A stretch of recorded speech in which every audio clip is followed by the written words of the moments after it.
अस्सलामुअलैकुम अनफर्ड स्पोर्ट्स के साथ मैं हूं शान से। उम्मीद करती हूँ कि आप लोग बिल्कुल ठीक होंगे। और पाकिस्तान के पास जो मेज़बानी थी चैंपियंस ट्रॉफी की, वो सिर्फ नाम की ही रहेगी। और इंडिया ने अपनी अना को बरकरार रखा, और उनकी ना ही अना बरकरार रही बल्कि उनकी इज्जत भी बच गई। जिस तरह उन्होंने फाइनल मैच दुबई में खेला और न्यूजीलैंड के ख़िलाफ़ वो मैच जीता। और इस तरह इंडिया जो है तीसरी बार चैंपियंस ट्रॉफी का जो टाइटल है अपने नाम कर चुका है। इससे पहले 2002 में किया था और 2013 में किया था।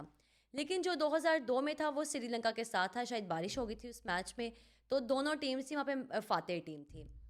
तो खैर इस तरह इंडिया ने वो मैच विन किया और जिस तरह सेलिब्रेट किया, लेकिन पाकिस्तानियों का यही कहना है कि उस मैच का मज़ा नहीं आया बिल्कुल। तो वही बात है, जब आपकी आपकी टीम, आपका कंट्री जब बाहर हो जाता है टूर्नामेंट से, तो उसके बाद आपको क्या ही मज़ा आएगा। तो फिर आप यही कह देते हैं कि वन साइडेड मैच था, ये है वो है, तो बहुत से आप एक्सक्यूजेस निकाल देते हैं। लेकिन जो जीतती है आप उससे पूछ के देखें, जो टीम मैच विन करती है आप उससे पूछें कि उस चीज़ का क्या मज़ा है, उस विन का क्या मज़ा है। और उस दिन जिस दिन इंडिया ने मैच विन किए, उनके तमाम ही स्टार्स वहाँ पे ग्राउंड में मौजूद थे, चाहे उनके करंट प्लेयर्स हैं, फॉर्मर प्लेयर्स हैं, या जो फिर उनका फ्यूचर है। जिसमें आप देख लें चाहल थे और काफ़ी प्लेयर्स थे, अभिषेक शर्मा भी हमें ग्राउंड में नज़र आते रहे कहीं न कहीं, किसी न किसी मैच में। और उनके जो सिंगर्स भी आए थे, जिनमें सबके मोस्ट फेवरेट जो हैं आजकल करण औजला भी थे, और वो तकरीबन शायद तीनों दिन मैच देखते आते रहे हैं। लेकिन खैर, और उसके बाद जिस तरह इंडियंस खुश हुए, और होना बनता भी था कि एक तो वो पाकिस्तान में नहीं आए, पाकिस्तानियों के कहने के बावजूद भी इतना असरार भी किया कि आप लोग आएँ यहाँ पे आके, हम आपको सिक्योरिटी देते हैं, लेकिन उसके बावजूद खैर वो लोग नहीं आए।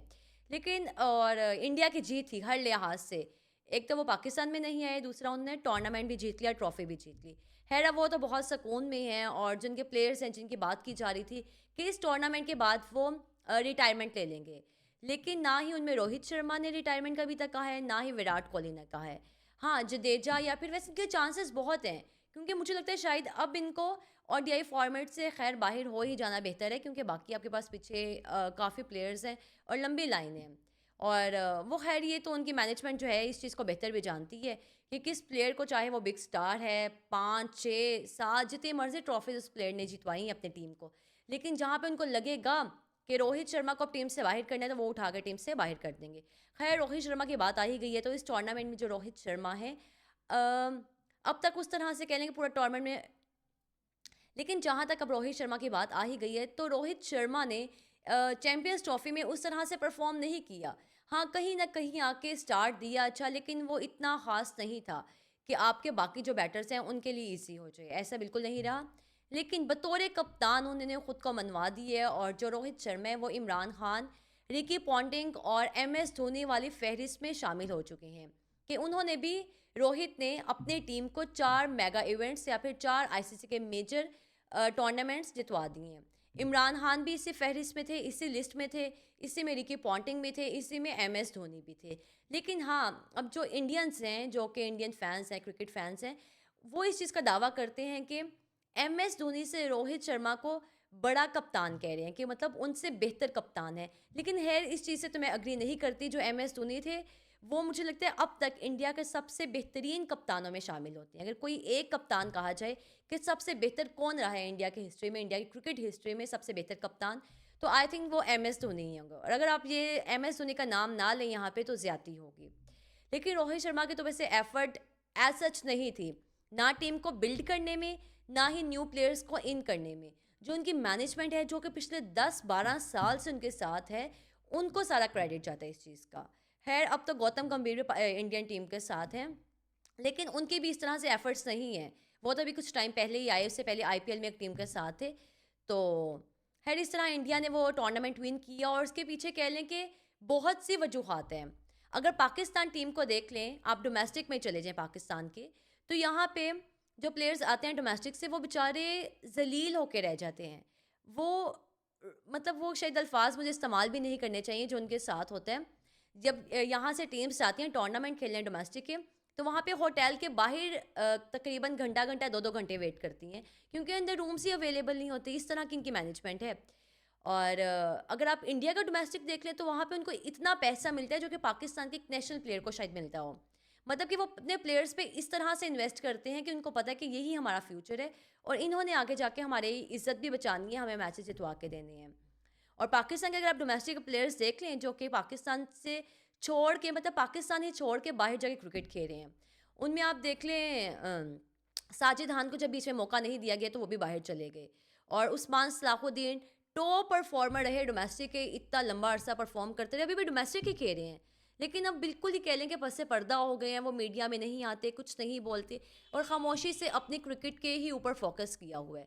अगर आप तैयब ताहिर को देख लें तो अब उनकी एज है 29 और उनको तकरीबन 5-6 साल मौका नहीं दिया गया। कामरान गुलाम को टेस्ट सीरीज़ में पहली बार मौका मिला था और उन्होंने शुक्र अल्लाह का कि उन्होंने वहाँ पे परफॉर्म भी किया। शायद बांग्लादेश या इंग्लैंड के ख़िलाफ़ है, उनको इंग्लैंड के ख़िलाफ़ उनको मौका दिया था। तो उससे पहले उन्होंने भी डोमेस्टिक की ही मारें खाई हैं, वहाँ पे ज़लील होते रहे हैं। और अगर आप बाकी मतलब काफ़ी एक लंबी फ़हरिस्त है, शायद अभी मुझे याद भी ना है वो नाम, जिनके साथ ये होता रहा है माज़ी में और हम लोगों ने उनके साथ ज़्यादती ही की है। और अगर आप वो वाले प्लेयर्स जिनको भी जिनका मैं बता रही हूँ नाम लिए, तो इनको तो 5-5 6 साल उनको वेट हमने कराया है। लेकिन वो प्लेयर्स जो कि पाकिस्तान क्रिकेट में आके पाकिस्तान के साथ टूर्स करने के बाद भी आपने उनको टीम के साथ नहीं चलाया। उन प्लेयर्स में और मैं ये बात नहीं कह रही कि आप उन प्लेयर्स को टीम में मौका दें जब तक खुद को इम्प्रूव नहीं कर लेते, जिनमें हसन अली हैं, शाहनवाज धानी है, शदाब को तो आपने खैर मौका दे ही दिया और बहुत जल्दी आपने उनका टीम में कमबैक करवाया। लेकिन आमिर जमाल आपने 1.5-2 साल उनको पाकिस्तान टीम के साथ चलाया, आपने तीनों फॉर्मेट खिलाते रहे। T20 की बात आती थी तो ऑलराउंडर कौन है? आमिर जमाल है। टेस्ट की बात आती थी ऑलराउंडर कौन है आपके पास? आमिर जमाल है। ऑस्ट्रेलिया तक आप लेके जिस प्लेयर को आप ऑस्ट्रेलिया का टूर करवा रहे हैं तो उसको आप पाकिस्तान टीम के एक जो उनका बाकी मतलब कह लें कि जिन प्लेयर्स को वो शामिल करते हैं पाकिस्तान टीम में, आप उनकी फहरिस्त में से उस लिस्ट में से आप कैसे बाय कर सकते हैं? तो बड़ी हैरानकुन बात है, ये हमारी मैनेजमेंट है। फिर आप कंपेयर करते हैं जी अपने आप को इंडिया से, तो आप उनकी मैनेजमेंट देख लें और वहाँ भी एक क्लिप सामने आता है अर्शदीप सिंह का। जब वो मैच विन करके बाहर निकलते हैं, जब होटल की तरफ वापस जाना होता है, वहाँ पे बस में जा रहे होते हैं, तो वहाँ पे काफ़ी इंडियंस खड़े होते हैं जो कि उनको अप्रिशिएट भी कर रहे होते हैं और खुश होते हैं क्योंकि जीतने के बाद तो आप कितने एक्साइटेड होते हैं, समझ नहीं आती। तो जो प्लेयर आते हैं आप खैर तालियां बजाते हैं और शोर मचाते हैं उनके लिए। तो वहाँ पे जब वो बाहर आए अर्शदीप, तो अर्शदीप ने आके हल्का सा भंगड़ा डाला, डांस किया।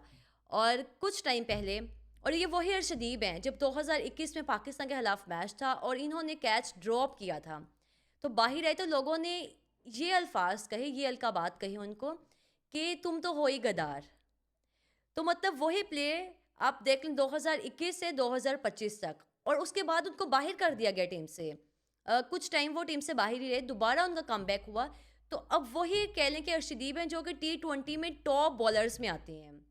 तो इंडिया इस तरह अपने जो असासा है, अपने जो मेन प्लेयर्स हैं उनको खोता नहीं है, ना ही ज़ाया करते हैं। हम यहाँ पे क्या करते हैं, एक प्लेयर एक टूर्नामेंट में परफॉर्म किया और अगले में नहीं किया, हम उठा के बाहर फेंक देते हैं और बेचारे का पूरा करियर ज़ाया होकर रह जाता है। और काफ़ी ऐसे प्लेयर्स हैं और उसके बाद कहते हैं कि हमारे ज़वाल की क्या वजह है। तो हमारे ज़वाल की यही वजह कि हमने आज तक अपने प्लेयर्स को वो इज़्ज़त और वो मुकाम ही नहीं दिया जो कि एक डोमेस्टिक लेवल पे देना चाहिए। अच्छा, डोमेस्टिक से फिर मुझे एक बात याद आ गई कि डोमेस्टिक में जब हमारे प्लेयर्स जाते हैं, जिस भी होटल में स्टे कर रहे होते हैं, जिस जगह पे रुके होते हैं, तो वहाँ पे वो इस तरह से चाय पीते हैं क्योंकि वहाँ पे उनको खाना नहीं होता, वहाँ पे मेस नहीं होता, बाहर से जाके खाना खाते हैं और चाय जो है वो शॉपरों में लेकर आते हैं। तो शायद ये बात आपको बहुत से लोगों ने नहीं बताई होगी। तो खैर ये अभी जो लास्ट टूर्नामेंट हुआ था जिसमें जो इस्लामाबाद में हुआ, पिंडी में मैचेस हुए थे, तो उसमें ये हाल था कि शदाब खान भी इस टूर्नामेंट में शामिल थे, मोहम्मद हसनैन भी थे, बहुत से पाकिस्तानी प्लेयर्स भी थे।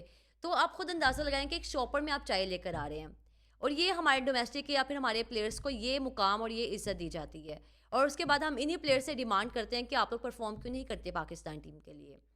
जब आप मेरिट पे प्लेयर्स को लेकर आएंगे तो हर दूसरा प्लेयर आपको खेल कर देगा जो कि इंडिया की टीम में नजर आता है।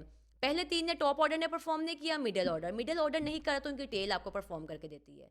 तो ये उनकी कामयाबी की वजह है और इस तरह उम्मीद करते हैं कि जो पाकिस्तान क्रिकेट में ऊपर लोग बैठे हुए हैं, पाकिस्तान ही क्रिकेट का सोचे। इतनी रकमें वसूल करने के बाद भी अगर आप पाकिस्तान क्रिकेट को बेहतर नहीं करे या फिर बेहतरी की राह पर नहीं चला पा रहे, तो ये आप इस चीज़ के जवाबदेह हैं।